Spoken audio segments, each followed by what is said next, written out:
Boa tarde, gente. Tudo bem? Como vocês estão? Tomara que todo mundo esteja bem. Prazer, meu nome é Leonardo, sou professor e sou advogado também.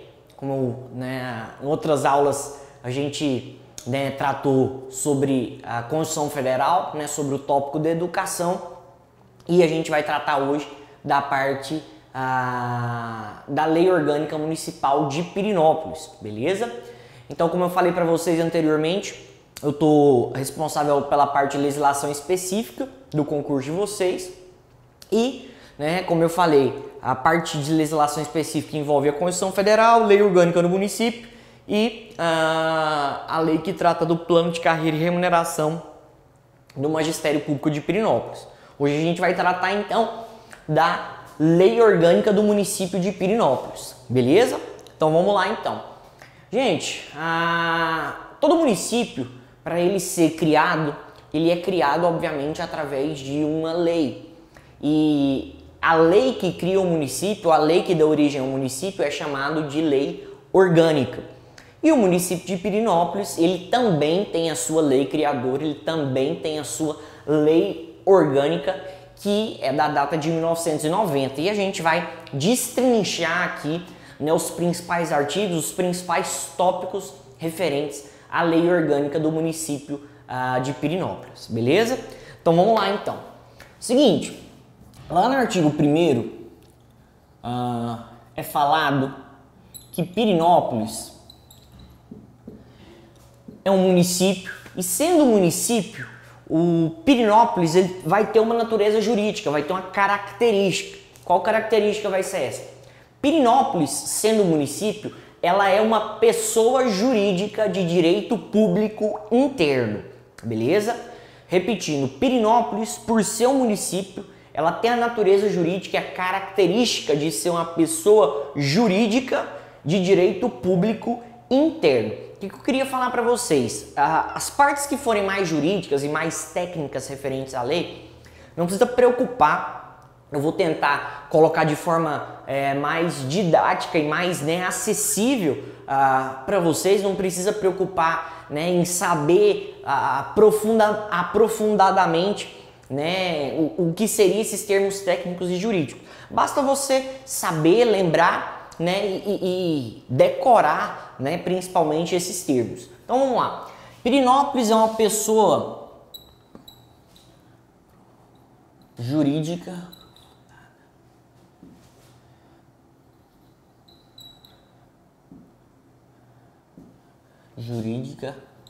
de direito público interno.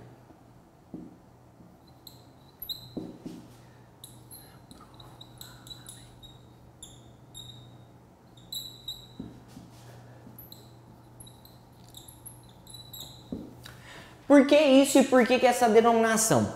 Obviamente a gente, vocês acredito que todos sabem, nós podemos dividir as pessoas em pessoas naturais, pessoas físicas e pessoas jurídicas.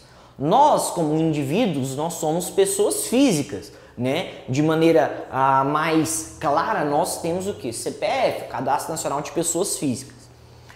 Um município, como ele é um conjunto de bens, pessoas, atividades, ele é formado pela junção de todos esses elementos.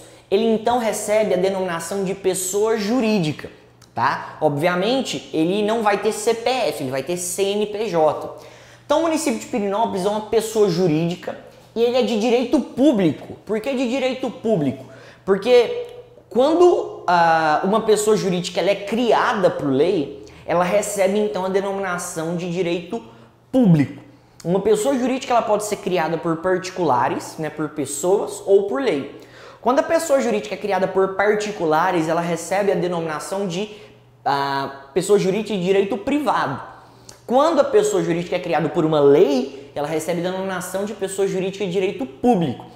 Como um município ele adquire existência, ele adquire as suas capacidades através de uma lei, ele é criado por uma lei, e é justamente essa lei que a gente está tratando hoje, a Lei Orgânica do Município.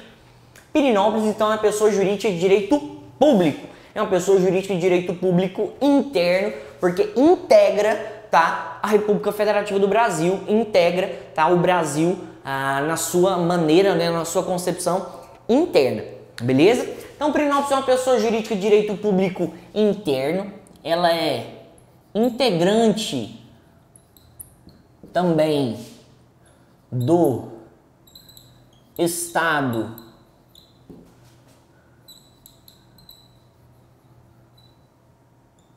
de Goiás, beleza? Obviamente. E Pirenópolis também, ela é dividida em distritos. Tá? A gente vai falar um pouco mais de distritos aqui nos próximos artigos, mas o que vai ser o que são, né, os distritos? Os distritos são as repartições administrativas de um município, tá? Um distrito, ela é uma subdivisão de um município, né? Muitas vezes quando a gente tem uma localidade, né, com várias habitações, com famílias que habitam ali, muitas vezes esse distrito, né, fica, né, tem um pouco de distância do município, essa localidade recebe o nome de distrito.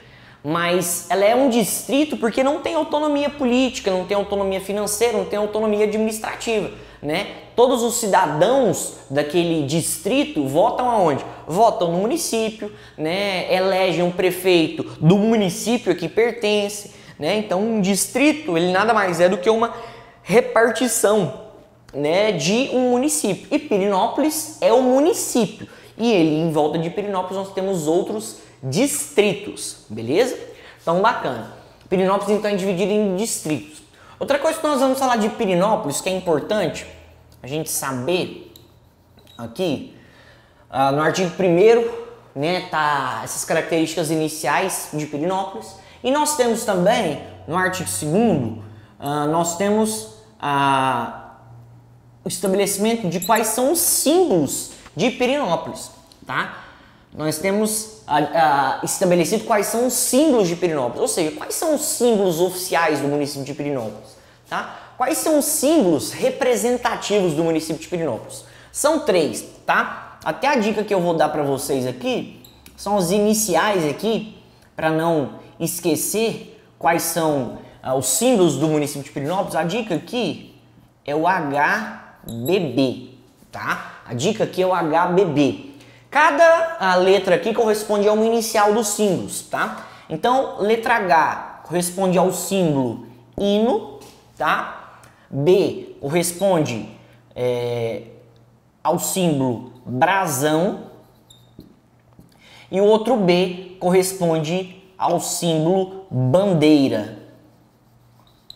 Beleza? Então, os símbolos oficiais do município de Pirenópolis, os símbolos representativos de Pirenópolis são hino, brasão e bandeira. Somente esses, tá? Somente esses, gente. Por que eu tô falando isso? Na Constituição Federal, a gente tem que os símbolos do Brasil, né, da República Federativa do Brasil, são os hinos, tá? A bandeira, os selos e as armas nacionais.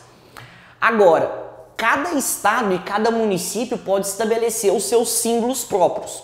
E no município de Pirenópolis, os símbolos que foram estabelecidos só foram esses 3, tá? Então, os símbolos do município de Pirenópolis são o hino, o brasão e a bandeira. Somente esses. Não entram aí as armas, não entram aí os selos nacionais. Beleza? Tranquilo? Então, bacana. Vamos seguir em frente aqui. Estou acompanhando aqui no celular, tá, gente? Só para ficar com a lei aqui em mãos e a gente vai continuando aqui. Vamos lá. Nós temos aqui também na lei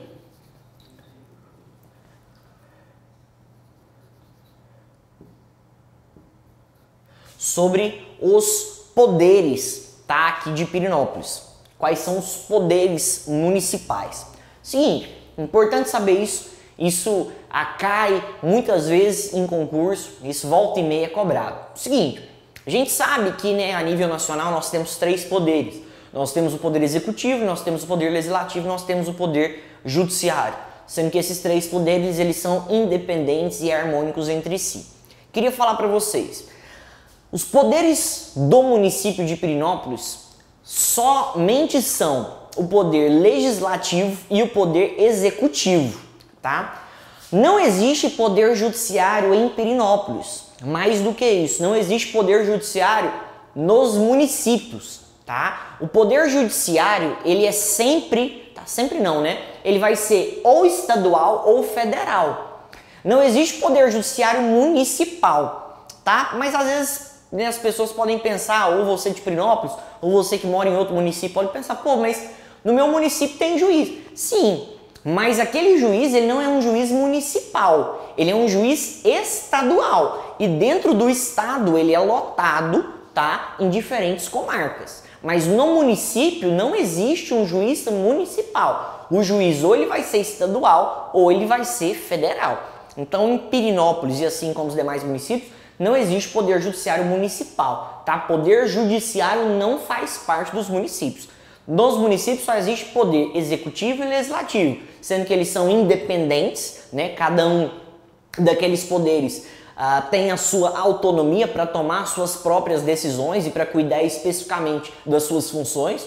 Poder legislativo enquanto elaboração de leis e fiscalização, e o poder executivo no que diz respeito à administração pública.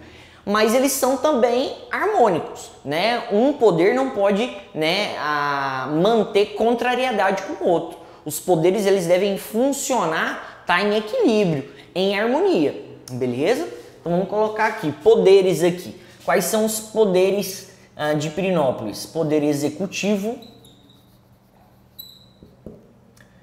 e poder legislativo, sendo que eles são independentes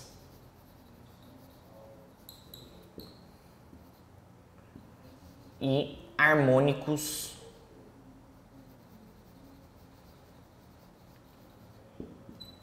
entre si. Beleza? Vamos colocar aqui, ó. Não há poder judiciário, tá? Não há poder judiciário. Poder judiciário não existe em Pirenópolis nem em qualquer outro município, beleza? Então bacana, vamos continuar aqui. Continuando aqui, gente, nós temos aqui que no artigo 3º falando sobre a sede, né? Falando a sede do município de Pirenópolis e também falando um pouco sobre os distritos. Qual que é a sede do município de Pirenópolis? A sede do município de Pirenópolis é a cidade de Pirenópolis, é a própria cidade de Pirenópolis, sendo que o município de Pirenópolis também possui distritos, né? Distritos esses que vão ser representados por cada nome específico, né? Cada distrito tem um nome específico, sendo que esses distritos, tá? Eles recebem a categoria ou recebem a classificação de vila, tá? Então, a sede do município de Pirenópolis é a cidade, é a própria cidade, sendo que os distritos de Pirenópolis são designados por cada nome específico, sendo que esses distritos eles recebem a categoria de vila, beleza? Então, sede do município de Pirenópolis é a cidade, cada distrito, e a gente vai falar agora o que é necessário, tá, para formar um distrito. Cada distrito possui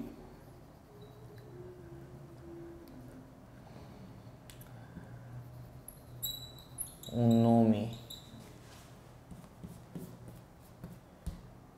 que o designa,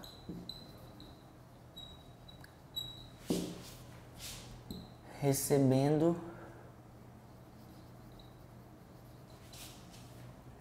a categoria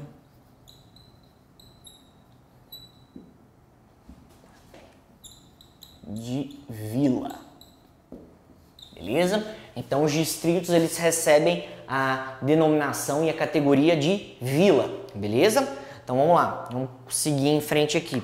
Vamos falar um pouco aqui dos distritos aqui. Artigo 4º aqui, tá bom? Como a gente falou anteriormente, cada distrito é uma subdivisão, né, uma repartição administrativa do município de Pirenópolis. O que é importante falar? Para um distrito ele ser criado, é necessário alguns requisitos, tá? Então, para um distrito ser criado, é necessário a presença, né, concomitante de 4 requisitos, beleza?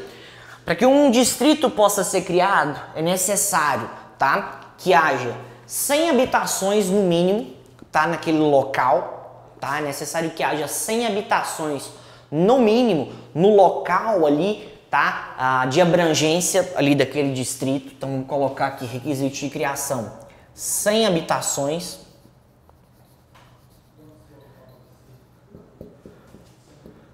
No mínimo. Tá? É necessário que existam pelo menos 100 habitações. É necessário ainda que haja escola pública, tá? E posto de saúde. Então, para um distrito ser criado, tem que ter a presença de escola pública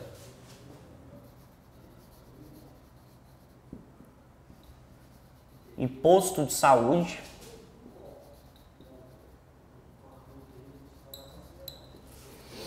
Além desses 2 requisitos, tá? Para a criação ali de um distrito, aquele distrito tem que ter pelo menos 1000 habitantes, tá? Dentro dele, né? Tem que existir pelo menos 1000 pessoas que tenham sido radicadas, que tenham sido criadas ali naquele distrito, beleza? Então vamos colocar aqui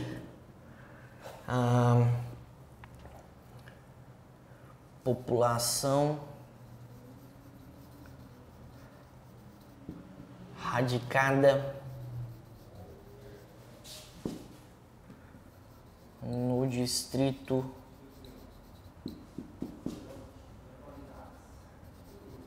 em pelo menos 1000 habitantes, beleza?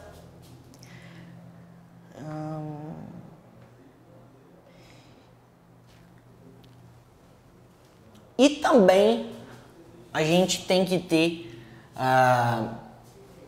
no distrito como requisito uma arrecadação, tá, naquele distrito e um eleitorado em pelo menos 20% ao exigido para os municípios. Então, para a criação de um distrito, para que um distrito possa ser criado, é necessário que exista naquele distrito uma arrecadação financeira, tá? E que exista um eleitorado correspondente a pelo menos 20%, ou seja, quinta parte, né, relativo a o que é exigido em um município. Vamos colocar aqui arrecadação e eleitorado. Até aqui, gente, essa parte que fala em pelo menos 1000 habitantes, coloca aqui superior a 1000 habitantes para não ter problema, tá? População radicada no distrito superior a 1000 habitantes. Arrecadação e eleitorado correspondente a quinta parte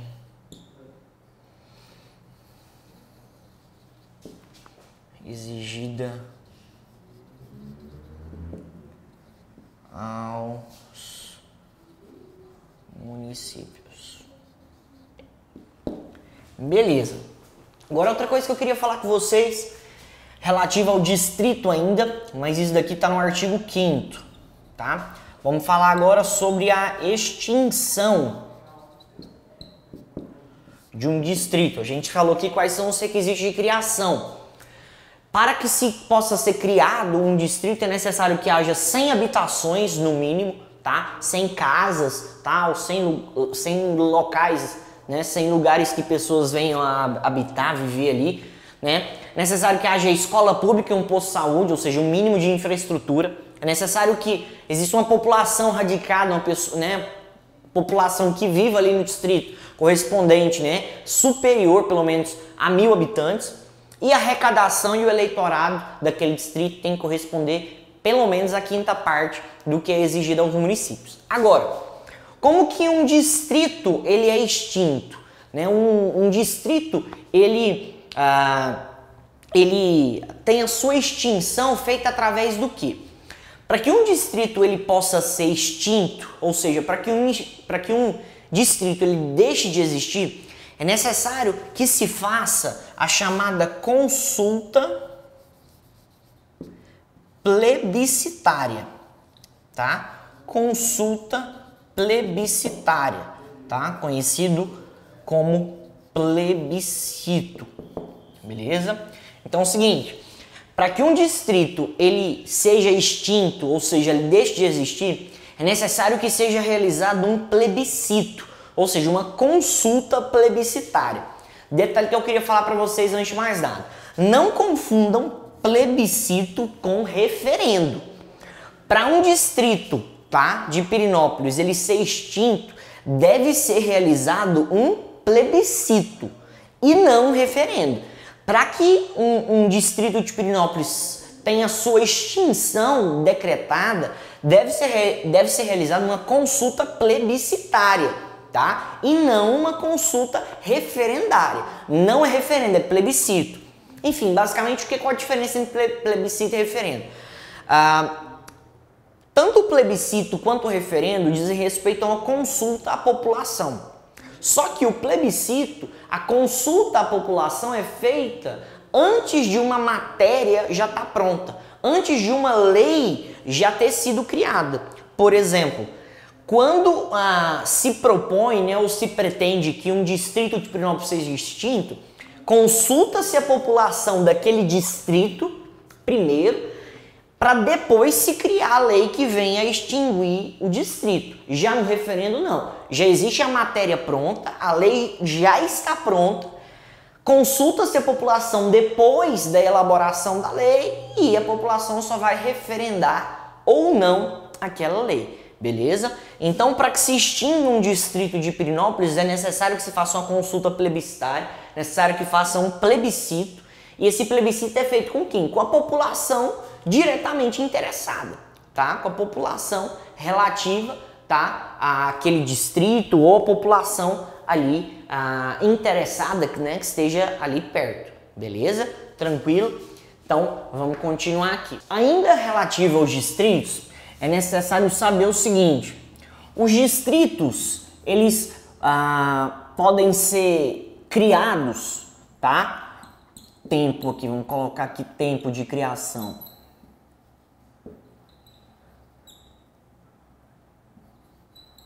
Os distritos, eles só podem ser criados quadrienalmente, tá? Os distritos de Pirenópolis, eles só podem ser criados quadrienalmente, só de 4 em 4 anos e no ano anterior às eleições municipais, beleza? Então, como assim? Os distritos de Pirenópolis, para serem criados, eles têm que ter esses requisitos aqui.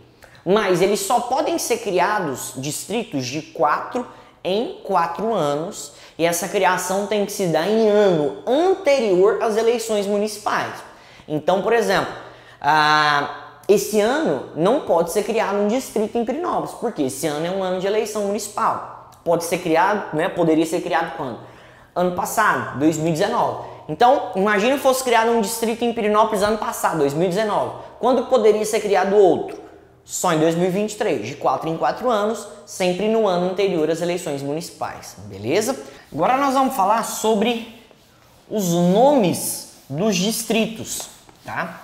Nós vamos falar sobre a nomenclatura que um distrito pode ter ou possa vir a ter. Então vamos lá. Nomenclatura relativa aos distritos. Nomenclatura do distrito. Artigo 7º, referente à nomenclatura do distrito. Qual que é a nomenclatura que um distrito pode ter? Um distrito de Pirenópolis é vedado, é proibido que um distrito de Pirenópolis tenha um nome, né, correspondente a um distrito que já exista no país, tá? Então é vedado que um distrito de Pirenópolis tenha como nome, tá, uma nomenclatura de outro distrito ou até mesmo de um município já existente, tá, no país. Não se pode também atribuir na nomenclatura de um distrito de Pirenópolis nome de pessoas vivas, tá? Nome de pessoas vivas. Não se pode atribuir, tá, no nome de um distrito de Pirenópolis também números, tá? Não se pode atribuir números a um distrito de Pirenópolis e nem colocar no distrito de Pirenópolis no seu nome mais de 3 palavras, tá? Então, no artigo 7º aqui, a gente, só para vocês contextualizar aqui, vamos lá aqui, nomenclatura do distrito é vedada. Então é o seguinte, um distrito de Pirenópolis, ele não pode ter algumas características. Não pode ser dado o nome de um distrito de Pirenópolis com um nome já existente no país, tá? Então, nome de um distrito ou nome de uma cidade que já exista no país não pode ser dado a um distrito de Pirenópolis. Esse nome de um distrito de Pirenópolis tem que ser inédito, não pode existir no país. Não pode ser dado, tá, ao distrito de Pirenópolis o nome de pessoas vivas, tá? Não se pode dar ao distrito de Pirenópolis o nome de pessoas vivas, né? Obviamente ali do município de Pirenópolis. Não se pode, eu falei números, mas, né, a lei trata de forma mais específica datas. Não se pode um nome de um distrito de Pirenópolis ser relativo a datas, por exemplo. Não se pode dar um nome a um distrito de Pirenópolis a 25 de dezembro, né, ou 7 de setembro. Um distrito de Pirenópolis não pode ter nome de datas. E um distrito de Pirenópolis não pode também ter mais de 3 palavras. Tá? Um distrito de Pirenópolis ele não pode ter mais de 3 palavras. Quando eu falo mais de 3 palavras, isso não conta, né, ou é excluído as partículas gramaticais. Então, por exemplo, a preposição de ou do, isso daí não conta como palavra, tá? Então não pode um distrito de Pirenópolis ter mais de 3 palavras, excluídas, tá? Excluídas as partículas gramaticais. Né, o de, o do, o da, isso daqui não conta, tá? Então é importante saber aqui, gente, em relação à nomenclatura do distrito, né, a lei fala topônimos, né, não se pode atribuir a um distrito de Pirenópolis nomes já existentes no país, nome de pessoas vivas, nome, né, de um distrito com datas, nem mais de 3 palavras, não contando, tá, as partículas gramaticais, beleza? Então bacana, vamos continuar aqui. Importante saber, gente, que a instauração de um distrito ela é feita em solenidade presidida pelo prefeito, tá? Então, quando um distrito ele foi inaugurado, essa inauguração do distrito é feita por ato solene presidido ali pelo prefeito, beleza? Então, bacana. Vamos falar aqui dos poderes aqui no município de Pirenópolis. Poderes. Vamos começar falando aqui do poder legislativo. A gente vai falar dos principais pontos da lei orgânica, tá, gente? É uma lei extensa, então não dá pra gente falar tudo. A gente vai falar o que tem de principal aqui. Poder legislativo do município de Pirenópolis. Quem que faz parte, né? Ou quem que compõe o poder legislativo de Pirenópolis?